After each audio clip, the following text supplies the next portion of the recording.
Hello, ladies and gentlemen. I hope you're having a great and wonderful day. Now, I hope you guys all had a great weekend or didn't get too demoralized over the weekend news that happened with the Israeli and the Hamas people.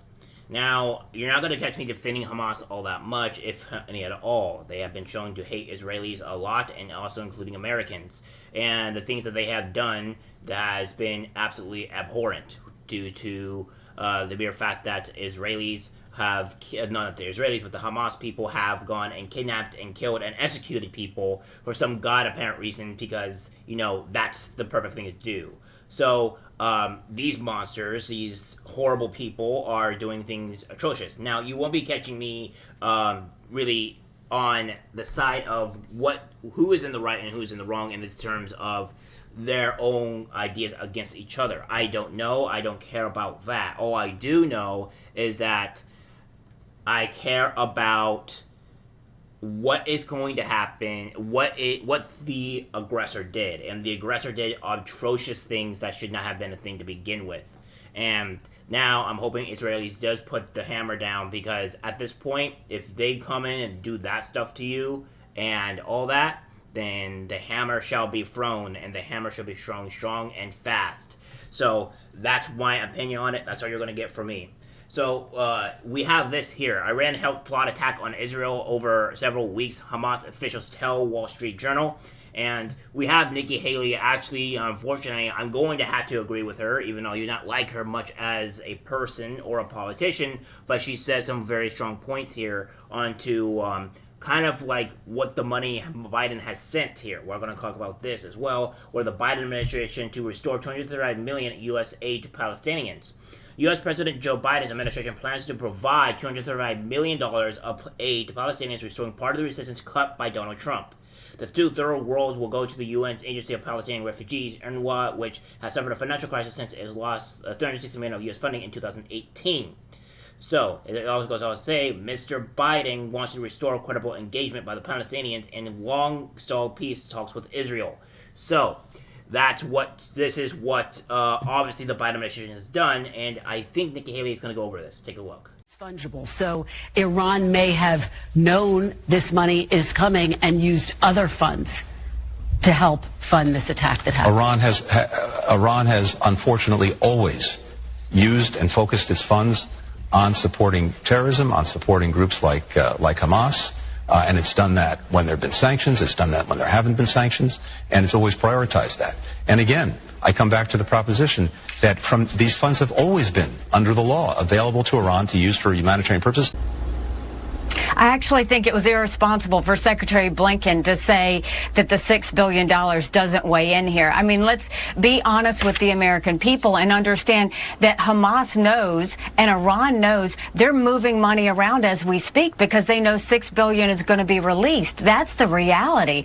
When I was at the United Nations, you saw that when those planes full of cash sent by Obama to Iran, I went to the International Atomic Energy Agency. I met with them. What happened was those funds were sent to Hezbollah in Lebanon. They were sent to Hamas in Gaza. They were sent to the Houthis in Yemen.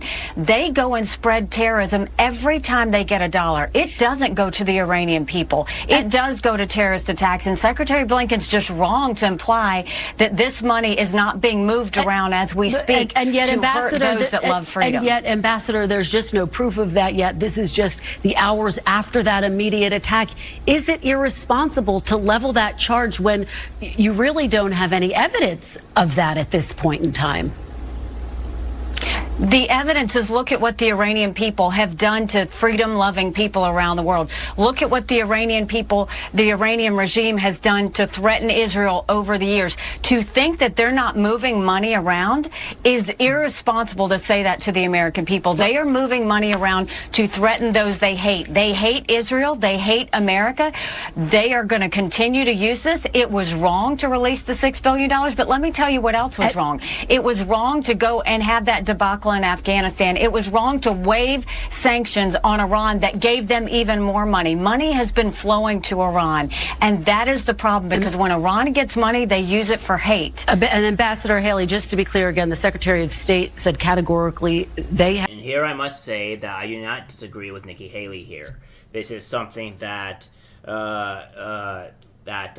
is quite terrifying in a sense. And I think that this is something that we need to know. Hamas in Iran has not been the kindest of people. They have not really been the kindest of people to their own people in terms of like women and stuff like that. So I don't know why we would want to go on this facade to where that is beneficial, right? And the Biden administration seems to be at full court with this. We have other issues as well that this could actually pertain to World War III. So we have this here is that the problem-ridden development of Russia-Iran axis. So we have Iran aids the Russian war effort in Ukraine with its material. It wants in return Russian investment in connectivity infrastructure. So that's another thing that we have to be worried about as well, because Russia has had some type of aid or agreement with President Putin, with Russia, so that's a problem in itself, which could lead to World War III, because we're intentionally defending or attacking their allies. We have this as well, to where we have the Iran prod attack on Israel over several weeks. So we're going to go over this a little bit here. We're going to say here that the Dubai Iranian security officials helped Hamas Saturday's surprise attack on Israel and gave the green light for the assault at a meeting in Beirut last week Monday, according to senior members of Hamas and Hezbollah, another Iran-backed militant group. Officers of Iran's Islamic Military Guard Corps had worked with Hamas since August to devise the air, land, and sea incursions, the most significant breach of Israel's border since the 1973 Yom Kippur War, those people said. Details of the operation were refined during several meetings, and Beirut attended the IRGC officers and representatives of 4 Iran-backed militant groups, including Hamas, which holds power in Gaza, Hezbollah, and Shiite militant group and political faction in Lebanon, they said. Officials say they haven't seen evidence of Tehran's involvement in an interview with CNN that aired Sunday. Secretary of State of Blinken said, "We have not yet seen evidence that Iran directed or was behind this particular attack, but there was certainly a long relationship.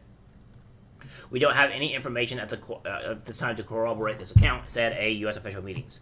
A European official and an advisor to the Syrian government, however, gave the same account of Iran's involvement in the lead-up to the attack as the senior Hamas and Hezbollah members. Asked about the meetings, Mohammed Mardouai and a senior Hamas official said the group planned the attacks on its own. This is a Palestinian and Hamas decision, he said. So, yeah, this is something that is a huge issue here. A spokesman for Iran's mission to the United Nations said the Islamic Republic stood in support of Gaza's actions that didn't direct them. The decisions made by the Palestinian resistance are fiercely autonomous and unwaveringly aligned with the legitimate interests of the Palestinian people, the spokesman said. "We are not involved in Palestinians' response as it is taken solely by Palestine itself. A direct Iranian role would take Tehran's long-running conflict with Israel out of the shadows, raising the risk of broader conflict in the Middle East. Senior Israeli security officials have pledged to strike at Iran's leadership if Tehran is found responsible for killing Israelis. The IRGC's broader plan is to create a multi-front threat that can strangle Israel from all sides. Hezbollah and Popular Front of the Liberation of Palestine in North and the Palestinian Islamic Jihad and Hamas in Gaza and the West Bank. According to senior Hamas, Hezbollah members and Iranian official, at least 700 Israelis are confirmed dead, and Saturday's assault has punctured the country's air of visibility and left Israelis questioning how their vaunted security forces could let this happen. So, we're going to have more here. Israel has blamed Iran, saying it is behind the attacks, if indirectly. We know that there were meetings in Syria and Lebanon with other leaders of the terror armies that surround Israel, so obviously it's easy to understand that they tried to coordinate. The proxies of Iran in our region, they tried to coordinate as much as possible with Iran. Israel's ambassador to the United Nations, Gilad Erdan, said Sunday. Hamas has publicly acknowledged Sunday Iranian President Ibrahim Raisi talked to Palestinian Islamic Jihad leader Ziad al-Naqla and Hamas chief Ismail Hania. I'm sorry if I'm butchering these names, guys. I am not good with a lot of other stuff, a lot of these guys' names when it comes from countries. Hell, I could barely do my own country. The strike was intended to hit Israel while it appeared distracted by internal political divisions over Prime Minister Benjamin Netanyahu's government. It was also aimed at disrupting and accelerating U.S. brokered talks to normalize relations between Saudi Arabia and Israel that Iran saw as threatening the senior Hamas and Hezbollah members. Yeah, and it's kind of interesting that after all this happened, that all the things that we're talking about is... Honestly, that is due to Biden, because Biden decided to put more aid into this. Under Biden, it seems the peace is no longer a thing, and then now under Biden, there is now a war. So let's put this under perspective here. That Biden has, since Biden's been in office, we have Russia going to war with Ukraine, and then we had the Hamas go to war with Israel. So far under Biden's administration, we've had 2 wars, and one he's definitely been linked to as some part of the cause of this said war, and the secondary war he may have had a cause of it because he did this. So I don't know what to tell you people, but Biden has not been a very good president when it comes to this type of stuff. We have never ever been closer to World War III than we have with Biden. Remember, Trump did multiple peace treaties with these other countries, and now that Biden's gone, there seems to be no peace treaties at all. Hamas dares sail into Israeli territory using motorized paragliders. And we see this here. So, I don't know about you guys, but this is kind of crazy. And then we also have this. 9 Americans killed in Hamas strikes on Israel's State Department. So, we have 9 Americans dead, accruing apparently to some saying that there is at least maybe possibly 11 people dead, Americans dead in Hamas attacks. So, I don't know what to tell you guys. All I can say is that right now, what the news is telling me is that there are 9 Americans dead. Hamas attacked Israel. Israel is defending themselves, and rightfully so. And now we have Biden, that is a possible person that is is probably one of the direct causes of why this is all happening. Because they were able to get funding, they were able to do stuff, and now we have this. So I don't know about you, either it was Russia that aided Hamas, which is a high possibility, or it was Biden that also helped. Or it could have been both, where Biden ended up indirectly helping them because he didn't remove the sanctions, restore $205 million to the U.S. aid to Palestinians, and all this other stuff. So you take that as you will. And we also have this as well, that what this guy has to say with about Trump being right about some of the things and what have you. So take a look. Interesting timing. Friday night, during the quiet part of the media cycle when no one's paying attention, the Secretary of State, Anthony Blinken, released $75 million into Palestine, into areas that are heavily Hamas areas. Now, internal memos in the administration, internal White House emails, are suggested in the last year that there was great risk of increased violence due to this money, and the administration in writing said go ahead with it anyway. So these are troubling issues. I'm glad that the Republicans came out and criticized them, but you know, the President Trump last night was talking about the Abraham Accords. He's got a good point. You know, that there was peace and prosperity in the Middle East. You see, we're on the verge of an agreement between the Saudis. Remember, the Abraham Accords didn't include the Saudis. We're on the verge of this Israel and the Saudis getting together, and that's right. And could that all be at risk now? I think so. I mean, Iran was obviously behind this, and that's probably.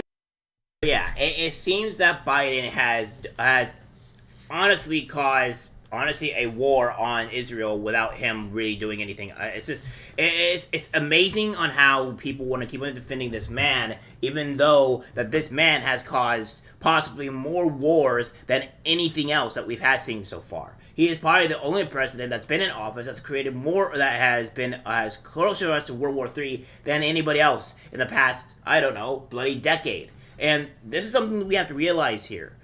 Whether we are on the left or right, we have to understand that these people, Hamas, is not a great-looking people. They're not being as generous as they want to be. And Biden, of course, is... It has done immeasurable damage to the American people, to the Ukrainian people, to the Russian people, and now to the Israeli people. And this is honestly, I don't know how we can keep on trying to defend this man when when we have seen him do immeasurable damage across the world as president. This is not somebody that is here for us people. We don't have a strong president that can defend us if something comes awry, or even a World War III starts. We're in dire times here, guys, and I don't know if World War III is going to start. I hope it bloody doesn't, and I want to be horrendously wrong on this on every front, and that somehow peace comes to this world than, destruction, but it doesn't look good, and I have to put out the actual seriousness and tone of this. Notice there's not a lot of laughs in this video. There's not a lot of happiness, because it's serious, and we may be into World War III. Don't know. Hopefully not. Alright, guys, that's it for the video. Take care. Stay safe. Hopefully all good comes to pass. And take care, my friends.